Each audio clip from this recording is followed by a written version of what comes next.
C'était l'annonce que tous les Français attendaient hier soir à 20 h lorsqu'ils ont mis le journal de TF1, présenté par Gilles Boulot.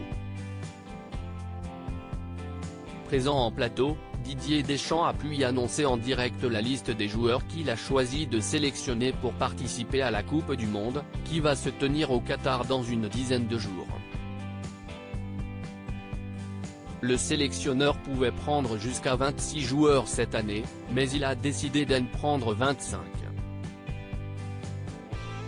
Si on retrouve sans surprise les stars de l'équipe, comme Kylian Mbappé ou Karim Benzema, il y a quelques noms qui n'étaient pas forcément attendus, comme celui de Jordan Verretou. Assez peu connu du public français, le joueur de 29 ans est passé par de grands clubs, comme la Rome en Italie et depuis cet été, il joue pour l'Olympique de Marseille. Aux côtés de Matteo Guendouzi, également appelé chez les Bleus, le joueur formé à Nantes a réussi un beau début et il a été récompensé hier par Didier Deschamps, qui a décidé de l'appeler pour faire partie de son groupe. Si d'autres joueurs sont restés sur le carreau, à l'image de Jonathan Klaus, le milieu de terrain est donc dans la liste et pour Daniel Riolo, si ce n'est pas une énorme surprise, il s'agit malgré tout d'un choix un peu surprenant.